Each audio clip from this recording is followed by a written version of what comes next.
खरीदा और वो भी दुकानदार भी उसी तरह से कोई हमने ये मंसूरी गांव है कोई, उस वहाँ थाना है। जोश आता है। आप कितने कावड़ लाए हो? मैं ये मेरी 10 लोग बना नहीं दिया, लोगों ने अपना शौक के लिए वो बनाया है।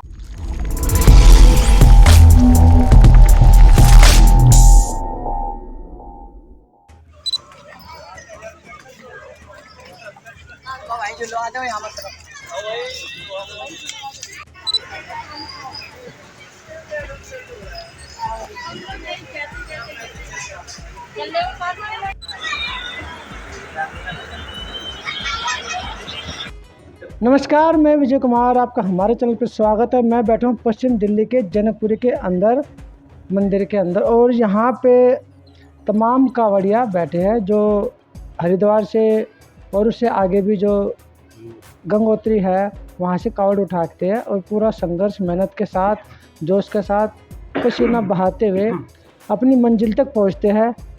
तो अब इनसे बात करते हैं, बात करने की कोशिश करेंगे, जानने की कोशिश करेंगे कि सफ़र कैसा रहा और रास्ते में इन्होंने क्या क्या चीज़ें देखी, क्या कठिनाई थी, क्या क्या फ़ायदा इनको पहुंचा, क्या क्या चीज़ें ऐसी थी जिनसे इनको मतलब देखने से इनको खुशी हुई, और कौन सी ऐसी चीज़ें इन्होंने देखी रास्ते में जिससे इनको जोश आया। जोश मतलब जैसे कि मतलब कोई बुजुर्ग व्यक्ति कावड़ लेके जा रहा है तो फिर देखते कि बुजुर्ग व्यक्ति है, मैं तो अभी जवान हूँ, तो उससे भी जोश चढ़ता है। या और भी बहुत सारी चीज़ें होती है जो जोश दिलाती है देखने पर। तो सारी चीज़ें जानकारी लेते हैं और पूछते कि कावड़ लाते समय कैसा महसूस हुआ और प्रशासन ने कितना सहयोग किया या कितना सहयोग नहीं किया। बहुत सारी बातें एक एक करके जानने की कोशिश करते हैं जो हमारे पास अभी जानकारी नहीं, लेकिन जानकारी सब इन्हीं से इकट्ठे करते हैं। सर, क्या नाम है आपका? प्रवीण कुमार। खुशीराम। मनोज। मनोज। तो मुझे आप एक एक करके ये बताए, आपने कावड़ कहाँ से उठाई? मैंने हरिद्वार से उठाई। हरिद्वार से जनकपुरी। तो रास्ते में 250 किलोमीटर का सफ़र कैसा रहा आपका? सफ़र बहुत बढ़िया रहा, बहुत अच्छा सफ़र रहा, और गर्मी बहुत ज़्यादा थी इस बार। गर्मी ज़्यादा थी? बहुत ज़्यादा गर्मी थी इस बार। गर्मी के मौसम में तो कावड़ आती है? हाँ, गर्मी के मौसम में आती है, पर बारिश वगैरह होती है। इस बार बारिश वगैरह नहीं थी ना, ज़्यादा पीछे बारिश नहीं थी बिल्कुल भी। बारिश नहीं थी तो जैसे धूप निकलती होती है यात्रा में थोड़ी दिक्कत आती है। तो जैसे जब वहाँ पर हरिद्वार से कावड़ लेकर निकले तो रास्ते में कितनी दूरी पर जाकर आपको थकान लगी या नहीं लगी थकान? रास्ते में हम कभी निकालते थे 5 किलोमीटर, कभी 8 किलोमीटर, उसके बाद रेस्ट करते थे, आधा घंटा रेस्ट कर लिया, कभी 15 मिनट कर लिया रेस्ट। ऐसे यात्रा चल रही थी बहुत बढ़िया। कैंप भी लगते हैं रास्ते में वहाँ पे? हाँ, भंडारे लगते हैं बहुत रास्ते में। सहयोग पूरा मिलता है? पूरा सहयोग मिलता है। प्रशासन का मामला थोड़ा ढीला ही है इस बार। क्या ढीला लगा हमें? पुलिस वगैरह गाजियाबाद में खड़ी है, पीछे तो इक्का दुक्का जगह थी पुलिस। जैसे कह रहे थे कि पिछली बार एक रास्ता खाली था कावड़ियों के लिए, एक रास्ता चल रहा था, ऐसा अभी कब की बार भी था? रास्ता इस बार भी खाली था। पिछली बार बहुत साफ सफाई भी थी रास्तों पे, इस बार खाली साफ सफाई गाजियाबाद में मिली, पीछे नहीं मिली कहीं पे। पीछे जैसे साफ सफाई वाले कर्मचारी थे, झाड़ू वगैरह मारने होते थे। गाजियाबाद से आगे कौन सा? मोदी नगर। हाँ ना, मोदी नगर। आप बताओ सर, आपका सफ़र कैसा रहा? बहुत बढ़िया रहा। सभी जो भी उन्होंने योजनाएं अपनी कर रखी थी अच्छी तरह से उन्होंने उस पर काम किया और हमने भी उनको सहयोग दिया बड़े आराम से। कोई दिक्कत नहीं आई किसी भी तरह की। गर्मी तो थी ही, उसका तो कोई इलाज ही नहीं है, लेकिन कुल मिला के बढ़िया रहा।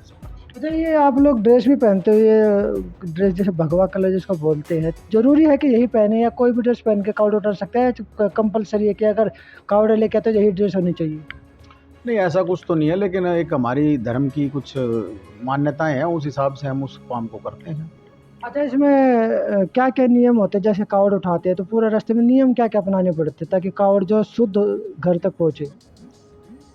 अलग अलग इंसान की अलग अलग चीज़ें हैं, लेकिन खाने के बाद, सोने के बाद और पोटी करने के बाद आपको नहाना है और कपड़े बदलना है। ये 3 चीज़ मोटी हैं। वो शाम के टाइम जब सुबह शाम जब चलते हैं खाना खाने के बाद, उसके बाद फिर पूजा करते हैं। पूजा करके फिर उठाते, फिर आके अपनी मंजिल के लिए रवाना हो जाते हैं। हाँ जी। अरे, एक चीज़ और भी आजकल मीडिया में चल रहा था, खबरों में ये चल रहा था कि आपकी योगी सरकार ने, पुलिस ने दुकानों पे बोला कि भी अपना नाम लगाओ दुकान पे, तो आप लोगों ने क्या ये चीज़ें महसूस की कि किसी दुकान पे जैसे आप सामान ले रहे हो, कुछ ऐसा महसूस हुआ आपको? नहीं, ऐसा कुछ भी नहीं था, कहीं भी पूरे रास्ते में कोई दिक्कत नहीं थी किसी तरह की।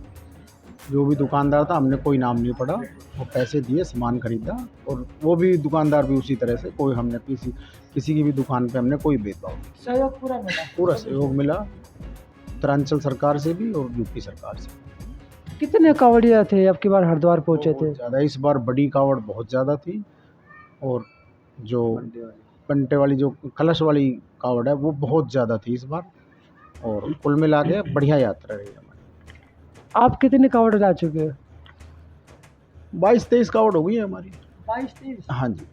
एक कावड़ पे कितना खर्चा हो जाता अगर मान लीजिए? 3000 रुपये के आसपास तो हो ही जाता है।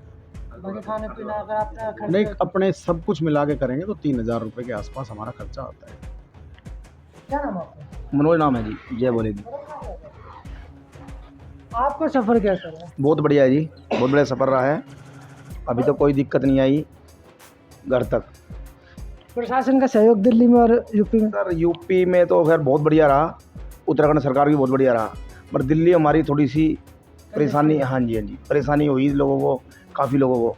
पानी भरे हैं, रोड टूटे हुए हैं, और कई जगह मतलब जाम भी लग रहा है, और मतलब पुलिस वालों की वजह से कोई हेल्प नहीं मिली किसी कावड़ियों को। पुलिस का कोई सहयोग नहीं? नहीं बिल्कुल। क्या सहयोग चाह रहे थे उनसे? सहयोग ये है जैसे जाम लग जाए, और जैसे कि रास्ता बनाया जी जाए, रास्ते के, हाँ कावड़ियों और कोई व्यवस्था नहीं थी चलने की, ये परेशान रही। ये जो हर दुकान पे नाम लिखा गया था, आपने भी कुछ देखा हुआ? ऐसा तो किसी होटल पे लिखा हुआ था, होटल के ऊपर जाते हुए हमने देखा था, नहीं रेडियो पे किसी पे नहीं लिखा, किसी रेडियो पे नहीं लिखा नाम। जैसे अपनी यूपी सरकार कह रही थी भाई कार्यकर जो मतलब होटल के मालिक का जो काम कर रहे हैं उन्हों का नाम लिखा है, किसी का नहीं लिखा था। बाकी उन्होंने सहयोग पूरा करा, बेचारों ने सेवा करी, जहाँ भी हम बैठे चाय पानी पी, पूरा सहयोग करा उन्होंने हमारे साथ। तो आपको क्यों लगता है कि सरकार ने बोला कि भाई हर दुकानदार को अपना नाम लिखना चाहिए?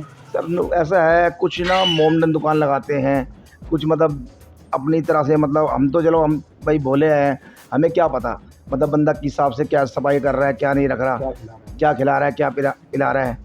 तो उसी हिसाब से गवर्नमेंट ने, यूपी गवर्नमेंट ने यही बोला भाई नाम से मतलब करो अपना, जिस हिसाब से भाई इनका नाम है उसी हिसाब से आप रुको, उनकी सेवा लो, जैसे भी वो देते हैं सेवा। आप बता रहे थे। ये जो नाम वाली बात बोली है ना आपने, इन चीज़ों पे हमने ज़्यादा ध्यान भी नहीं दिया है, अपनी यात्रा पे हमने बहुत ज़्यादा ध्यान दिया। हाँ, अपनी यात्रा में मगन थे। जब बड़ी बड़ी कावड़े साथ चलती हैं ना, उनके भजन चलते हैं, उनसे जोश भी बड़ा बढ़ता है, बड़ा आनंद आता है, और लंबा टारगेट खींचते हैं उससे, हम भजन सुनने से जोश आता है। आप कितने कावड़ लाए हो? मैं मेरी 10वीं कावड़ है ये। 10वीं कावड़ है। सभी कावड़ हरिद्वार से आए हो से आगे से आए? नहीं, 5 कावड़ मेरी गोमुख की है, और 3 गंगोत्री की, 2 हरिद्वार की। जोश कहाँ से आता कावड़ लाने? हैं? जोश कहाँ से आता है? जोश तो सब जगह का ही है जी, गोमुख का भी है, गंगोत्री का भी है, हरिद्वार का भी है। परेशानी भी तो होती है? हाँ परेशानी, छाले वगैरह आते हैं, पैर में पड़ते हैं छाले, जांघें भी लग जाती हैं, और भी बहुत चीज़ें हैं, सोने में भी कई बार परेशानी आती है रात को। और ये जो कैंप लगते हैं, जैसे दिल्ली के अंदर कैंप लगते हैं, कि दिल्ली से आगे जो उत्तर प्रदेश में या उत्तराखंड में भी लगते हैं क्या कैंप रास्ते में? उत्तराखंड में तो इतने बढ़िया लगते हैं जी, इतनी बढ़िया व्यवस्था है, भोले को सर पे बैठा कर रखते हैं वहाँ उत्तराखंड में, पहाड़ों में जो है, पहाड़ों में। हाँ, इतनी सुविधा है, बहुत बढ़िया सुविधा वहाँ की। तो बोले कह रहे हैं हरिद्वार के बाद से मुकाबले में ऊपर की सुविधा बहुत ज़्यादा बढ़िया है, भोले को सर पे बैठा कर रखते हैं, सारी चीज़ें बैठे बैठे मिलेंगी वहीं पे आपको। अच्छा, एक चीज़ आप बताओ थोड़ा कि आजकल मीडिया में भी देखा जा रहा है और सोशल मीडिया में भी देखा जा रहा है, क्या कावड़ियों को कुछ ज़्यादा ही बदनाम किया जा रहा है कि हुड़दंग करते हैं, रिक्शा को तोड़ दिया, गाड़ी तोड़ दी, मार दिया? कुछ लोग ऐसे करते हैं, कुछ लोग की वजह से अच्छे लोग जो है बदनाम हो जाते हैं। हर घर में, हर शहर में आपको ही पता है इस बात का कि अच्छे लोग भी है, बुरे लोग भी है।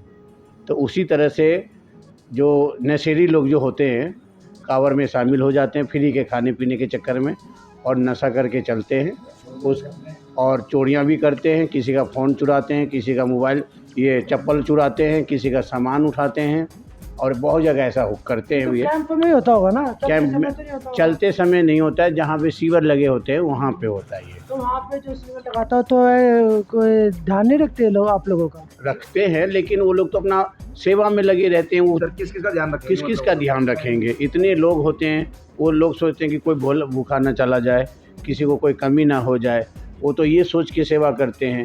और चोर अपना चोरी करके जो है सेवा करते हैं कि हाँ कौन सा भोला का ध्यान कहाँ, कौन सा कहाँ लाइन लग रहा है, वो उसकी जेब काटने में लगा रहता है। किसी की फ़ोन, किसी का बटुआ, किसी की चप्पल, किसी की गाड़ी, ऐसे।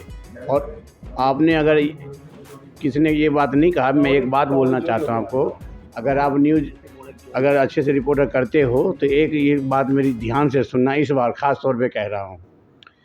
24 साल से कांवड़ ला रहा हूँ, आज तक जो है कभी मेरे साथ ऐसा हादसा नहीं हुआ था जैसा इस बार हुआ है।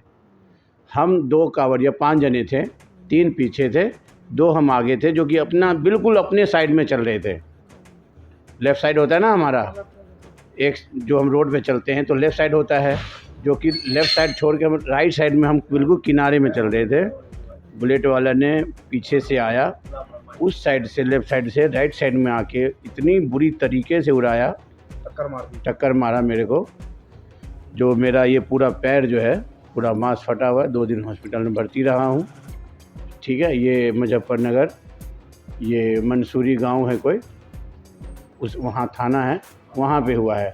उसने जानबूझ कर मारा था या वैसे घटना घटी? ये तो मैं आगे चल रहा था, मैं आगे को देखूंगा पीछे कैसे, पीछे से मारा उसने, पीछे से टक्कर मारा है। और उसके बाद में जो वहाँ जो कांवड़िया खड़े थे, जो मेरे साथ का भोला था, उन दोनों ने उसको जो पुलिस को फ़ोन किया, पुलिस आए, उसको बोला किसी गाड़ी आप जब्त करो और इन दोनों को बंद करो। 3 थे, एक तो भाग गया उस बुलेट की चाबी लेके और बाइक लेके, जो बुलेट था उसकी भी चाबी ले गया।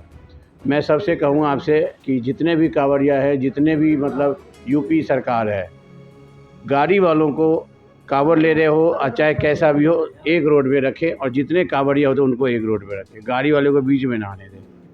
कितने लोग, ये कौन सा वो था मोटे भाई हॉस्पिटल का नाम, ये रिलायंस वाले का, कम से कम 150-200 आदमी कांवड़िया ही भर्ती है। हाँ, इतने एक्सीडेंट है। साथ वाले कॉलेज हॉस्पिटल है कोई, तो ये मुजफ्फरनगर में पड़ता है। ये कम से कम 150-200 कांवड़िया ही हॉस्पिटल में भर्ती है। तो ये यूपी सरकार को ये चीज़ सोचना चाहिए। अच्छा, एक चीज़ और है कि कहते हैं अलाउ कर दिया, लेकिन कांवड़ियों को जो दुविधा ज़्यादा बढ़ा दिया है। सुविधा ने दिया ही है, लेकिन सुविधा की जगह दुविधा ज़्यादा बढ़ा दिया है। योगी प्रशासन ने हेल्प नहीं की। नहीं, उल्टा वो पुलिस वाले ने उसकी जगह एक्शन लेने की जगह उससे पैसे खा के उसको भगा दिया, जिसने हमें गाड़ी से उड़ाया था। पैसा लेके उससे, गाड़ी वाले से, और उसको भगा दिया पुलिस वाले ने। तो यूपी के पुलिस बहुत ही गंदी है, सही बताऊं, दिल्ली से भी ज़्यादा। कावड़ खंडित तो नहीं हुई थी आप? नहीं, खंडित नहीं हुई हमारी। भोले बाबे ने जो है हमारा कांवड़ बचा लिया, हमारी जान बचा ली। 2 दिन हॉस्पिटल में भर्ती रहे, दिल्ली आया हूँ आधा रास्ते से गाड़ी में बैठ के। चोट है, बोला डॉक्टर ने 1 महीना रेस्ट करने के लिए। तो बस अच्छा, कि भोले को, भोले शंकर को, शिव जी को कहते कि नशे से जोड़ा जाता है। उन्होंने तो कभी नशा किया ही नहीं। भगवान ने तो कभी नशा किया नहीं, ये इंसान का अपना मंदर कहानी है। जहर पिया था, गले में अटका था, पिया भी नहीं था, लेकिन नशा, धतूरा, भांग, वो भगवान थे तो विष पिया था दुनिया को बचाने के लिए, ठीक है। और लोगों ने उसका नशा करने के लिए, अपनी मौज मस्ती करने के लिए उसका नाम दे दिया। जो भांग धतूरा पिएगा, नशा करेगा, वही भोले का भगत है। सबसे महाघटिया है वो, सोच उनकी घटिया, ऐसा कहना। लोग बना नहीं दिया, लोगों ने अपना शौक के लिए वो बनाया है, जो ऐसा बनाते हैं। वाकई जो सही भक्त है वो आदमी ये बात आपको नहीं कहेगा। नहीं तो किसी जो ऐसा आदमी है उसको बोलो एक दिन जहर पी के देखे, सिर्फ धतूरा खा धतूरा, खाली धतूरा एक पीस के खा ले बस। अगर वो अच्छा भक्त है ना, मैं उस भक्त से यही कहूँगा कि एक दिन धतूरा जो एक गोल होता है ना, उसको पीस के और खा ले बस। एक अगर वो असली भक्त है तो, या तो उसका नाम जोड़ना छोड़ दे बस। नशा खुद करते हैं, बदनाम पूरे कांवड़िया को करते हैं, तो ये गलत है। ये तो माहौल कुछ खराब हो गया, बहुत ज़्यादा खराब। कुछ नहीं खराब हुआ, बहुत ज़्यादा खराब हुआ, बहुत ज़्यादा खराब। और जो सही कांवड़िया में बदनाम हो जाते हैं। हाँ, इन नशेड़ियों के चक्कर में सही लोग बदनाम हो जाते हैं। करता एक है, भरता सब है। उस वजह से लोग, अच्छे लोग जाना अब छोड़ दिए हैं। तो ये तो तमाम कांवड़िया जो यहाँ पे बैठे हुए थे मंदिर के अंदर, लंबा सफ़र तय करके आए हैं। और ये भाई साहब ने बताया, जो देख रहे सामने भी भाई साहब के तो एक्सीडेंट भी हुआ, इसको चोट भी लगी है, लेकिन फिर भी ये यहाँ तक पहुँच चुके हैं।